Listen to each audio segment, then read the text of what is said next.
My name is Mara Gabrar, presenting part B of the project, which is the medicine AI tagline. And this is the real-time USL to clinical salt transition for infectious disease triage. And our target customers are the deaf patients, rural clinic nurses, Ministry of Health Uganda, and district health officers. My group members are these ones.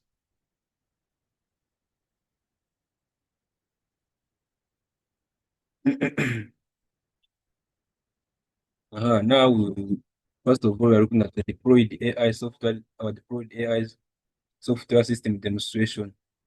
Oh, you see, for example, on a tablet, you work it when you are offline, and there you see the real-time USL video capture is just translated to a post extraction, and therefore goes to the gut inference, and the output are the 8 clinical slots, which are feedback of duration, danger, and signs.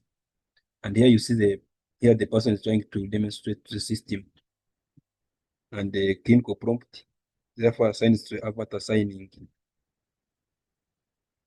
That is the TDs in Uganda, Runyankore, which are assigned to the avatar, and the avatar gives the response. And there you see the first test the resources like the ISO output. You see the person is trying to see what the what they've tried to demonstrate. That's the system to get the response. Now we look at the problem, space and purpose. For example, core problem, you see the deaf patients cannot communicate the symptoms in sign language using infectious disease screening, which is to misdiagnosis and dead triage. The person who suffers as a 50,000, 100,000 plus deaf Ugandans. We have also clinics with no sign interpreters. There's also the high burden of disease like malaria, TB, cholera. And why is AI? It's because of the human interpreters who are rare, expensive, and available 24/7. Also, the simple forms which fail manual makers. Uh, why is the measurable impact of this system that to reduce the intake time by 60%, also improve the trial accuracy for deaf patients, also to prevent outbreaks via early danger sign detection. Our users, for example, when we look at our users, stakeholders, and ecosystem actors, then our primary users are the deaf who are the hard of hearing patients. We have also the nurses and trained clinicians. These are our primary users. The secondary stakeholders, we have the Minister of Various, UNIPAD, district tourist officers, the, the NATU, which is the governance, and the Makerere AI lab. These are our secondary stakeholders. For our ecosystem roles, for example, the data. When we look at the UNIPAD signers, for the data, we look at the UNIPAD signers, who are the contested which are the contested videos. The developers are, which we have the post plus the GAT model team, which and my group members. The data sources and value. When we look at the data types, we have the video, which is the RGB video. We have the pose, which is a media pipe, and the gross annotations. And our sources, we have the 100 contested USL medical videos, who are the native signers and the Minister of Health, but the open pose, which is the media pipe extracted skeletons. Another one, we have the pipeline. Pipeline, we look at how it moves from correction to cleaning to annotation and therefore to the NPZ storage. We have number 4, our as a ISCO governance. We have the RBB approved concept and the Uganda Data Protection Act 2019. And we have no crowd video upload. which is on our device only. When you look at the value, you have the accurate throat feeling, for example, for fever and cough and dental signs, which is translate to life-saving triage. When we go at the solution and the AI system description, we have, for example, the AI methods we used. We have the pose extraction, which is the media pipe right, the 320 by 240 and the 15 FPPs. Have the graph at another AI method. We have the graph attention network, which is the GAT which is over the pose sequence. Number two, look at the inputs to outputs. When we input the USL video, thereafter it converts it to the SD skeletal graph, which is having 75 landmarks of frames. The output, we look at the structured slots. Slots for fever, which is yes, and cough, which is for 5 days. We look at the output for speech. Speech, for example, the STDs in Uganda or Nyankore, which are where you assign it to the avatar. For example, when you are looking for from a clinician to a patient.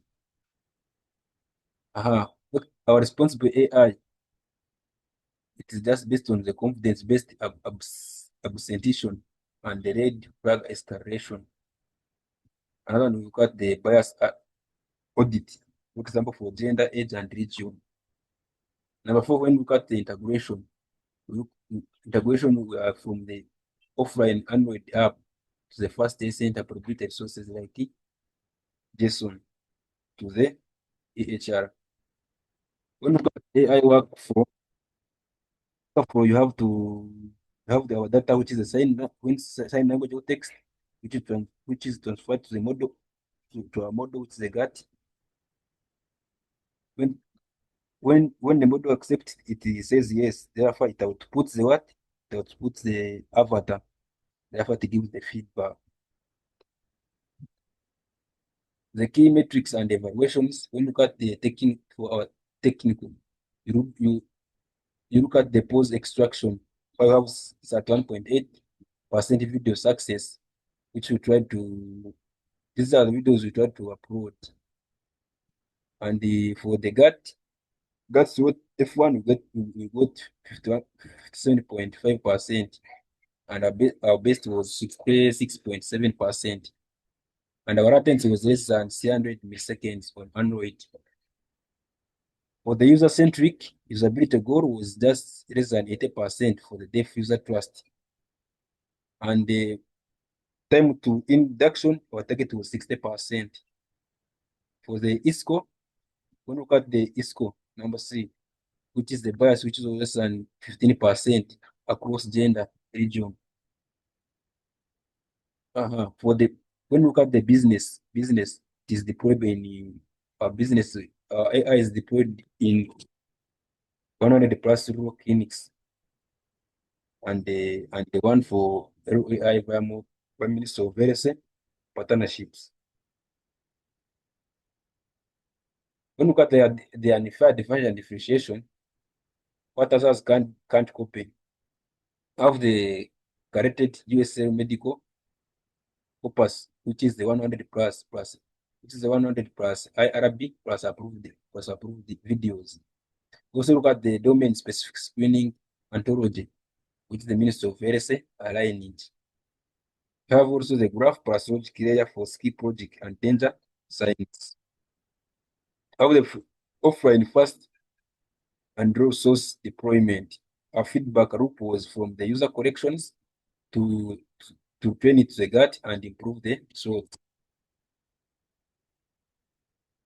The channels and distribution, we have the acquisition, which is the Ministry of Health programs. You have the Unipad, Materials, technology demos, and our delivery was the Android app, where you work when you offline, the tablet looks in clinics, and the API for HR integration.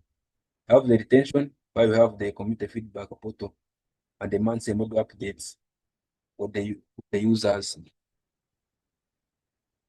The revenue streams, for example, when we look at the freemium model, we have the free is the basic screening. It is for community clinics. And our premium was just to get the API plus the analysis dashboard for the district hospitals. Licensing is just to be licensed to the Ministry of Health, NGOs, and the medicine platforms. Indirectly, it is just for research. It is to research grants for the World Health Organization and USAID. Also, it is for as data as service. For example, on MySD, trends. The key resources, for example, for the human, we have the AI engineers who are, and the engineers are us, where there's post plus day, graph attention. Technology. We have the dev community annotators. We have also the UX plus Ministry of Verse, Reasum. And our financial is just from the university seed to the Minister of Verse to the Minister. Our university seed plus the Minister of Verse, where it's funding. The technical part of it is the media pipe, PyTorch plus the PYG and the Android Studio. And the data is the 100 plus theory medical videos and the middle Minister of Health screening forms. The key activities is the model life cycle. For the model life cycle, you have the post extraction, which is optimized, and where you go to the gut training, that is the 800 slots and the monthly training. And for operational, we look at on-device influence. I have the model drift monitoring. Governance, we have bias audits, RB renewal, hacker activities, hacker active, and for the customers, we have the dev user testing and the clinical feedback group. Key patterns we have for technology, we shall use Google. PyTorch for technology, use to Google, PyTorch, and distribution. We have the Ministry of Health for district. We have Infectious Disease Institute. And our data we have Unipad, Ministry of Health, ISCO for the case of ISCO oversight, we have the Makerere IRB and the cost structure. For example, our data, it costs us 8 million for correction and annotation. For the to compute with the Cargo GP for training on device, and it was for free. Human is just we are C students and other signers. The compliance it costed, for example, for IRB plus the Rigo, it costed us 2M on marketing and on Ministry of Health demonstrations and impact events. So for the governance and ethics and compliance, we have the governance where we have the ARBs, plus the Ministry of Health, ISCO board, fairness, bias audit, transparency. We have the model GAT published, confidence scores shown, explainability. We have the attention maps, which are the GAT, and the legal. We have Uganda Data Protection Act. Scalability and sustainability. Scalability, you have the MT8 quantization, which is less than 200 MPs. We have on device chunking, we have the modular add new diseases. And the sustainability, we have the Ministry of Health adoption, revenue from premium tiers, and the open source core. The science, we have the offer and fast.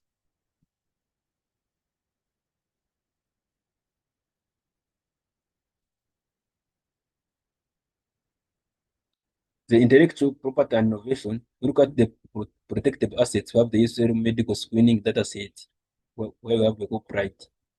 Have the GAT plus logical layer pipeline, where we have the paintable process. Screening and route is the ski project, where we have the novel.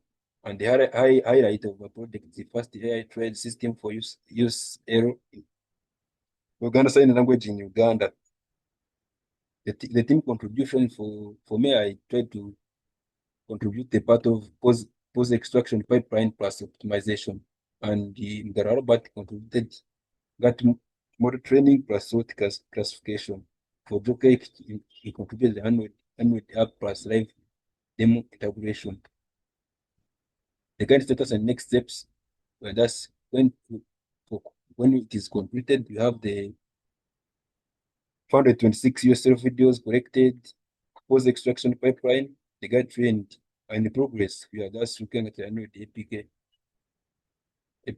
development and the effort integration. Next steps are these ones. And that is it. What I had for you. Thanks.